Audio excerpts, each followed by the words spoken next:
Hallelujah, hama dzinodikana. It is a good thing to see you all. This is a reminder about the 60 days that are starting from 1 June through July. Kana Mwari vakataura vanenge vaine chinangwa. And chinangwa ichocho chinofanira kuzadziswa. Those 60 days are very crucial for the nation, especially for the leaders of our nation, Zimbabwe. There is a lot of things that are going to take place. Zvimwe zvacho zvatotanga kuitika tisati tapinda mu 60 days. Ukateerera the video that I'm going to share with you from Dr. Makore or Dr. Clouds. Dr. Makore, he personally approached me. However, this information, imwe yacho inoda kuti iwewe uisefe, unzwe munhu wemukati kuti ari kuti kudii.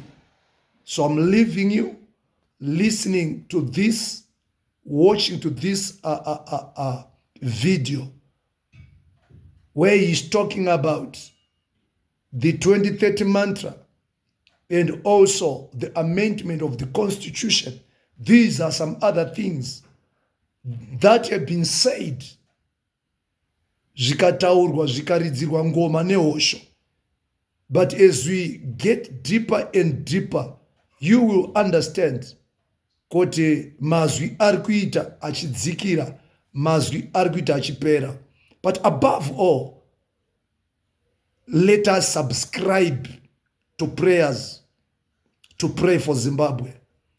These 60 days, a lot of things is going to take place. And I personally believe, through my own conviction, that God is on the move. Kindly watch this video and let us engage. God bless you. Welcome to The Informant, the podcast that talks about anything and everything. We cover from sports, religion, politics, social, you name it. I'm your host as ever, Dr. McLeod. So without any further ado, let's delve right into it.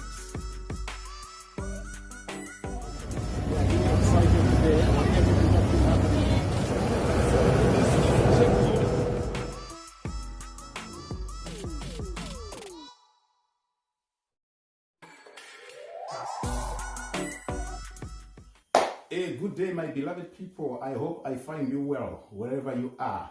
I still like to say good day because I don't know what time of the day it is where you are staying, since we are now all scattered all over.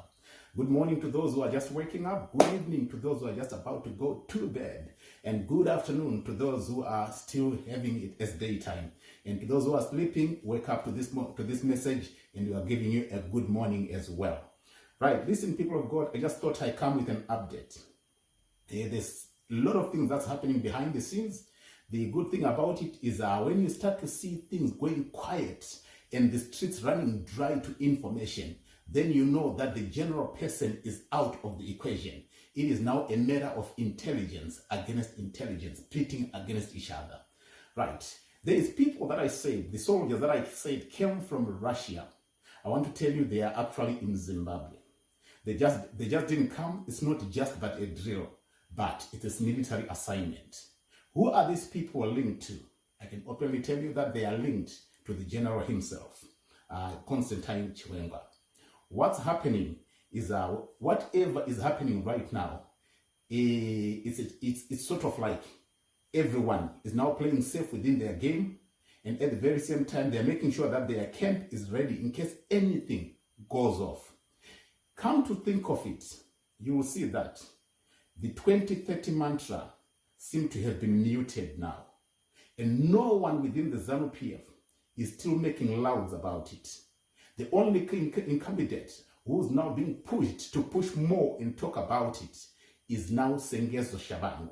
He is the only person who is now being pushed to be heading in speaking about it by trying to negotiate for a government of national unity. There's no way out. ZANU-PF could call for a government of national unity, because government of national unity is only going to be happening, or will only come into effect, if there is a crisis amongst political parties failing to agree, as like what happened in 2008 leading into the 2009. So with the world situation as it stands, it can only work vice versa. I think I wrote about it on my Facebook page, and I also posted about it on my other page. I've got 3 pages, by the way. So I said it can only take a person of some to put through a proposal for government of national unity, and then propose that they have the suspension of the 2028 elections and push it all up to 2030. That's the only way the matter can go through without opposition from within ZANU-PF. That one, it's not a crisis talk, but the sitting leading party has got the right to look into the proposal. And if they see and feel it's fit for them to participate in that, they can then buy into the idea. It cannot work with ZANU-PF proposing it, but it can start with the opposition, who are the minority to the whole deal, proposing for that. And the majority, if they do agree, it's voted for in parliament. If they do agree, then it goes ahead. It had well been planned. But if you look at it, you'll see that from within ZANU-PF, the people that were standing with the president for the 2030 mantra, they all have gone quiet. They have been muted as well. You look at Honorable Manize, my lovely dad, what's his name? Honorable Mchangwa. You get to see that he has also gone quiet. Remember, he is the ZANU-PF spokesperson. This man, people might not know him. He has been deployed into many countries as an ambassador for Zimbabwe. That's why he's so well connected. At the ousting of the late Robert Gabriel Mugabe, he is the one who was doing the rounds, negotiating with all the countries. He's the one that went to China. He's the one that went to South Africa because of his relationships with those people. You know, he's good in English. No one can doubt that. He's good at talking. No one can doubt that. But at this point in time, him being the ZANU-PF spokesperson and always an outspoken person, he has always been lauding it on the social medias. But come to think of it, you will see that he's gone quiet. He has been muted. It means to say some people are speaking to him from behind the scenes. Don't rule out the army giving instructions to any person speaking about the 2030 mantra. It's becoming like taboo to talk about it. Where to now from here? While the sitting president, Emerson Dambudzo Mnangagwa, was in Russia and going through Belarus, the acting vice president flexed the muscles, and he did the unthinkable. During that time, it's no coincidence that you saw the release of Blessed Mhlanga, the reporter from HSTV. It was not a coincidence, but that was flexing of powers. The people that were arrested as political victims were also released. That's about 94 of them. It all happened during the acting time of the vice president, retired General Constantine Gouveia Nyagadzino Chiwenga. He flexed muscles. It's not something to take light. And I can repeat again, it was not coincidence, but power is being flexed. So what's the position? People are now getting confused to try and understand exactly where power lies. Because no one is supposed to have been released without the order of the sitting president. This was just to show that power is no longer seated centrally, but power is now being shared. You look at the posts of people that always support the mantra 2030. The posts are becoming too limited. And people like Wikno Chivayo, who have been told now to tone down their voices, you will see that the hashtags have started to disappear. He has always been hashtagging 2030, ED 2030. Now on his hashtags, the ED 2030 is now disappearing. What does it tell you? It tells you that something is brewing behind the scenes.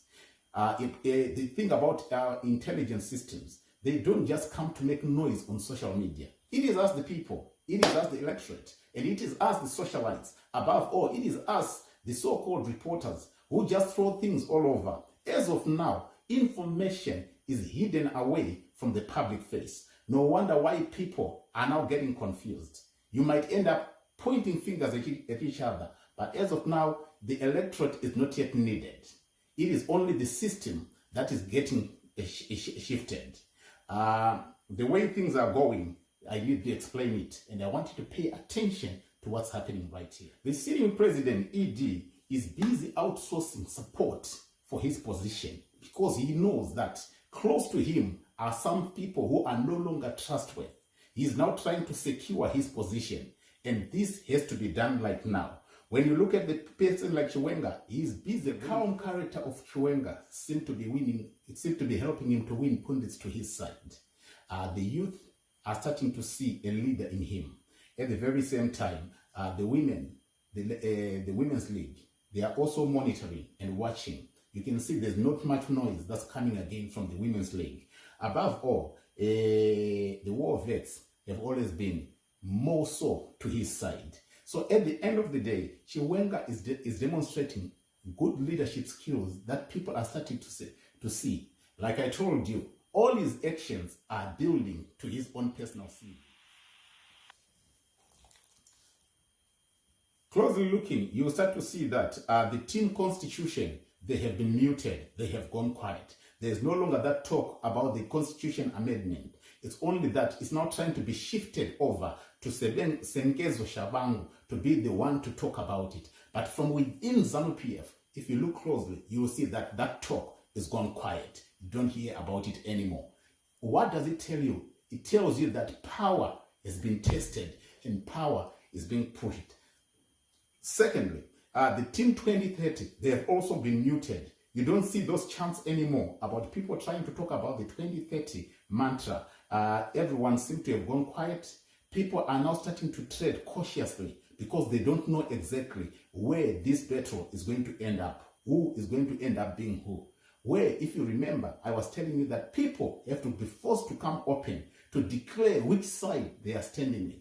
Because some people that the sitting president might still be thinking are on his side. They have already jumped boat. Some have just gone on a safe place, waiting for whatever is to strike, and whoever is to be a victor, then they will follow suit to the person. So basically, we have got some neutrals that are growing. If we are to count the numbers of the people on the left-hand side for VP Chiwenga and people on the right-hand side for the sitting president Emerson Mnangagwa, and then we look at the people who are now jumping onto the neutral boat, you will see that the neutral boat is now oversubscribed. Many people are now sitting on that neutral boat.